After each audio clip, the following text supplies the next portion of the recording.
नमस्कार दोस्तों, मैं विजय कुमार यादव आप लोग के सामने अपने विश्वास IAS academy with Vijay sir YouTube channel के माध्यम से आज मैं आप लोग को भारतीय संविधान का, भारतीय राज्य व्यवस्था का एक जो टॉपिक लेके के आया हूं, जो कि आपको स्क्रीन पे दिखाई दे रहा होगा।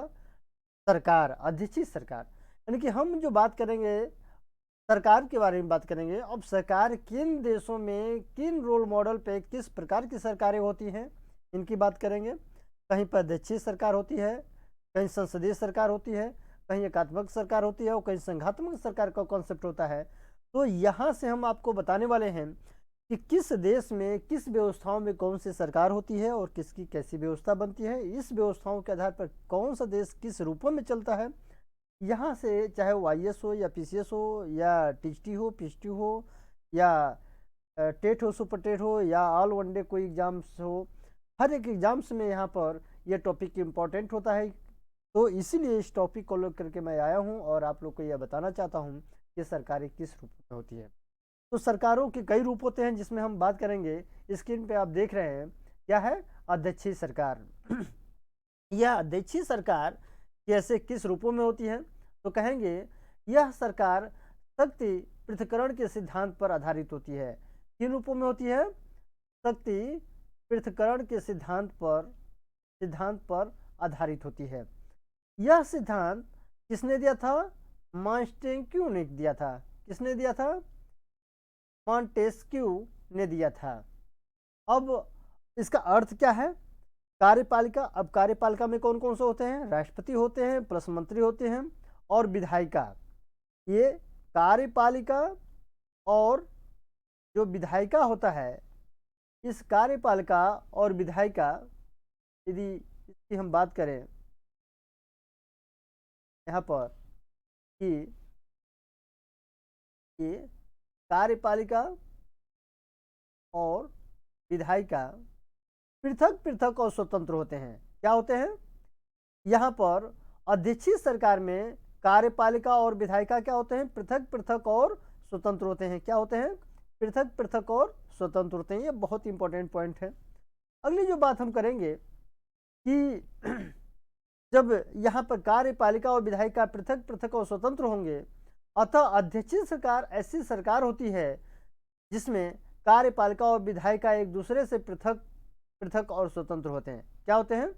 अध्यक्षीय सरकार में यहाँ पर कार्यपालिका और विधायिका क्या होते हैं?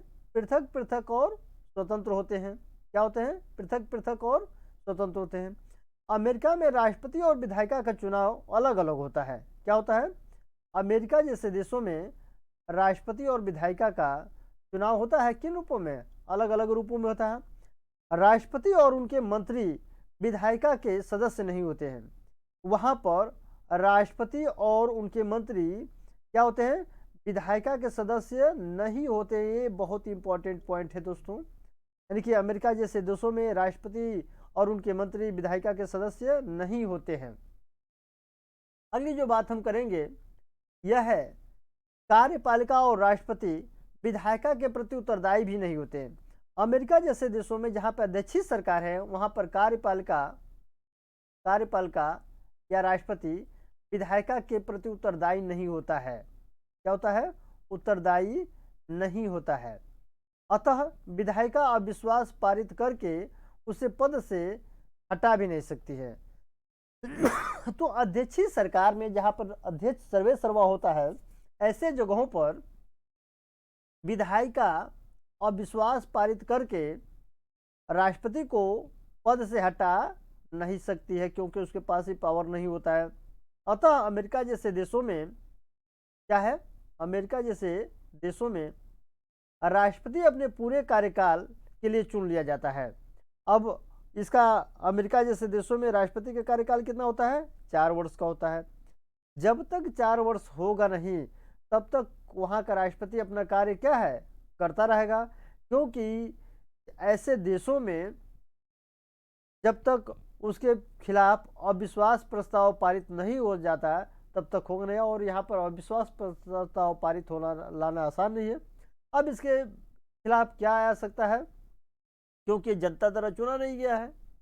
ये क्या कहते हैं, यह लोक मत द्वारा है नहीं, ये तो कॉन्स्टिट्यूशन एरिया से यहाँ पर वहाँ के गवर्नरों द्वारा चुना गया है। इस वजह से यहाँ पर यह समस्या उत्पन्न हो जाती है। दोस्तों, भारत जैसे देशों में भी अध्यक्षीय सरकार और यहाँ पर प्रधानमंत्री सरकार दोनों की है, जिसमें यहाँ पर खास करके जो अध्यक्ष होते हैं नाम मात्र के रबर स्टैम्प टाइप के होते हैं, लेकिन सर्वे सर्वा यहाँ पर भारत जैसे देशों में कौन होता है? प्रधानमंत्री होता है।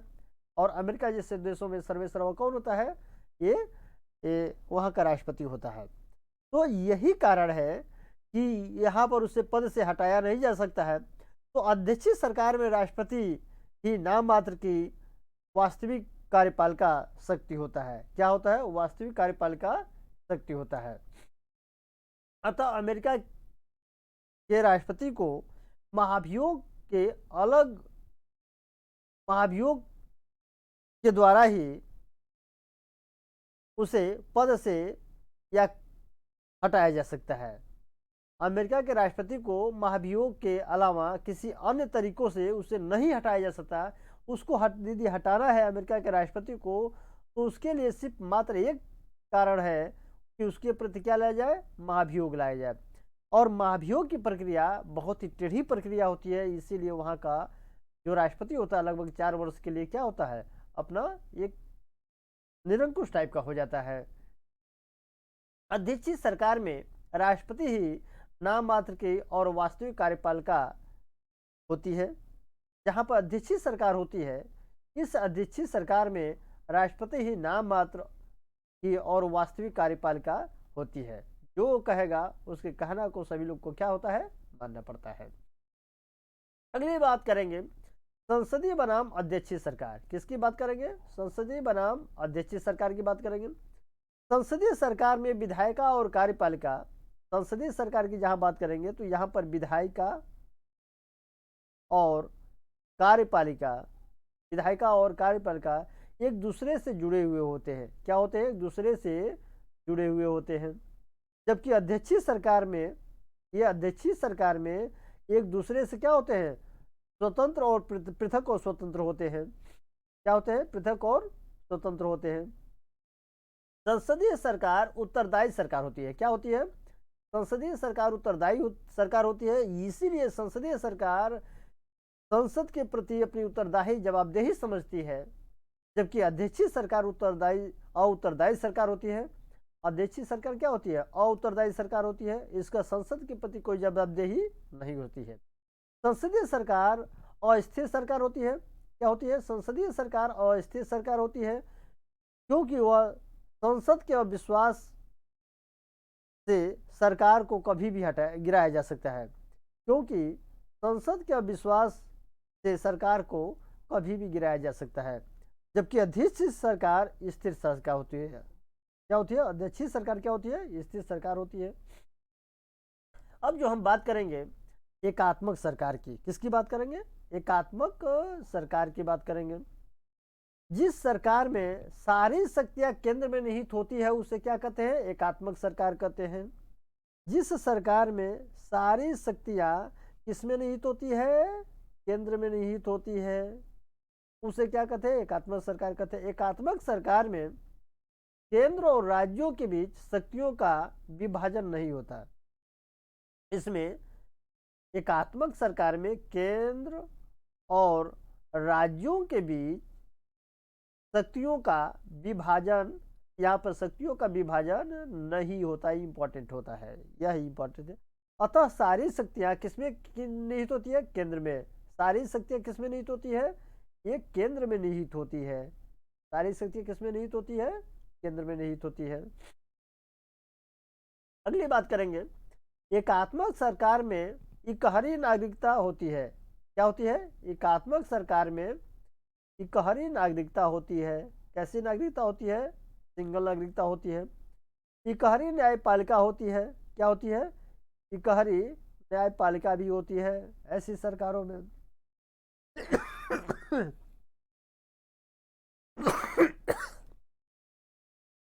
केंद्र में दूसरे सदन की आवश्यकता नहीं होती है। क्या होती है? केंद्र में दूसरे सदन की आवश्यकता नहीं होती है। लिखित विधान का होना जरूरी नहीं होता है। ऐसे देशों में जहां पर जहां पर एकात्मक सरकार है, वहां पर लिखित विधान का हो यह कोई जरूरी नहीं है। एकात्मक सरकार का सबसे अच्छा उदाहरण ब्रिटेन को माना जा सकता है। एकात्मक क्या कह सकते हैं, एकात्मक सरकार का सबसे अच्छा उदाहरण किसे माना जा सकता है, ब्रिटेन को माना जा सकता है। अब बात हम करेंगे किसकी, संघात्मक सरकार की। ऐसी सरकार जिसमें केंद्र और राज्यों के ऐसी सरकार जिसमें केंद्र और राज्यों के बीच शक्तियों का विभाजन होता है, केंद्र और राज्य के बीच शक्तियों का विभाजन होता है, संघात्मक सरकार कहलाती है। इस सरकार में केंद्र और राज्य के बीच शक्तियों का क्या होता है, विभाजन होता है। केंद्र और राज्य के बीच शक्तियों का विभाजन केंद्र राज्य और समवर्ती सूची में किया जाता है। ऐसे कह सकते हैं हम कि केंद्र और राज्य के बीच शक्तियों का विभाजन केंद्र राज्य और समवर्ती सूची में किया जाता है। इसमें किया जाता है, केंद्र राज्य और समवर्ती सूची में किया जाता है। यहाँ लिखित सर्वोच्च विधान का होना जरूरी है। यहाँ ऐसे सरकारों में लिखित संविधान का होना अति आवश्यक होता है। इसके साथ ही साथ सर्वोच्च न्यायपालिका का भी होना जरूरी होता है। क्या होता है, सर्वोच्च न्यायपालिका का भी होना जरूरी होता है। न्यायिक पुनर्विलोकन का होना भी जरूरी होता है। ऐसे देशों में क्या है, न्यायिक पुनर्विलोकन का होना अति आवश्यक होता है। दोहरी नागरिकता का भी यहाँ प्रचलन होता है। क्या होता है, दोहरी नागरिकता भी होती है। दोहरी न्यायपालिका भी होती है, मतलब हाई कोर्ट और सुप्रीम कोर्ट की जैसी व्यवस्था होती है। केंद्र में दूसरे सदन का होना भी जरूरी होता है, जैसे लोकसभा और राज्यसभा, ऐसे सदनों का होना भी क्या है, ये जरूरी होता है। यहाँ पर मौलिक अधिकार का होना भी जरूरी है। किसका होना जरूरी है, मौलिक अधिकार का होना भी जरूरी होता है। संघात्मक सरकार का मॉडल, यदि हम इसकी बात करेंगे, संघात्मक सरकार के मॉडल की बात करेंगे, तो कह सकते हैं कि संघात्मक सरकार का मॉडल यूएसए में देखा जा सकता है। विश्व के पुराने संघों में माना जाता है, यूएसए को क्या जाता है, विश्व के सबसे पुराने संघों में माना जाता है। यहाँ पर 50 राज्यों को मिलाकर यूएसए का निर्माण किया गया। ये अब अलग नहीं हो सकते, इसीलिए यूएसए को अविनाशी राज्यों का विनाशी संघ कहा जाता है। क्या कहा जाता है, इसीलिए यूएसए को क्या कहा जाता है, यूएसए को अविनाशी राज्यों का अविनाशी संघ कहा जाता है। अब अविनाशी राज्यों का अविनाशी संघ कहा जाता है, क्यों कहा जाता है, इसके पीछे मुख्य कारण क्या है, इसके पीछे मुख्य कारण यही है, अर्थात राज्य भारत से अलग हम बात करेंगे यहाँ पर। अब इसका उदाहरण क्या क्या है, अविनाशी राज्यों का अविनाशी संघ किन किन देशों में है, भारत में है, कनाडा में, ऑस्ट्रेलिया में है। अब भारत जैसे राज्यों की बात करेंगे, भारत में राज्यों का विभाजन करके नए राज्यों का, भारत में राज्यों का विभाजन तो नहीं हो सकता, भारत से भी राज्य अलग तो नहीं हो सकते, लेकिन भारत में राज्यों का विभाजन करके नए राज्य बनाए जा सकते हैं।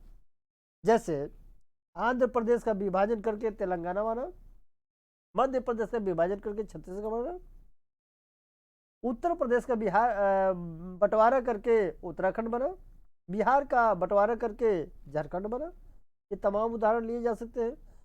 लेकिन भारत से किसी भी राज्य को किसी दूसरे देश में नहीं किया जा सकता, न उसको स्वतंत्र घोषित किया जा सकता है। यह सारी शक्तियां किसमें होती है, संघात्मक रूप का होती है। तो दोस्तों, ये मेरा रहा सरकार के बारे में सारा व्यू, सारा विचार। और मुझे जहाँ तक उम्मीद है कि आपको मेरी वीडियो अधिक अच्छी से अच्छी रूपों में पसंद आई होगी, और आप लोग यदि पेन कलम कापी उठाए होंगे तो मेरे इस शॉर्ट नोट्स को आप लोग भी नोट्स बना लिए होंगे, और नोट्स बना लेंगे तो आपको अधिक से अधिक लाभ होगा दोस्तों। इसी के साथ मैं आपसे इजाज़त लेना चाहता हूं और कहना चाहता हूं कि आप लोग मेरे वीडियो को यदि पसंद कर रहे हो तो अधिक से अधिक इसके शेयर करिए, सब्सक्राइब करिए, लाइक करिए, कमेंट्स करिए, ताकि आपको भी लाभ हो और हमें भी लाभ हो। इसी के साथ आपसे हम इजाज़त लेना चाहते हैं दोस्तों। जय हिंद, गुड नाइट, सबा खैर।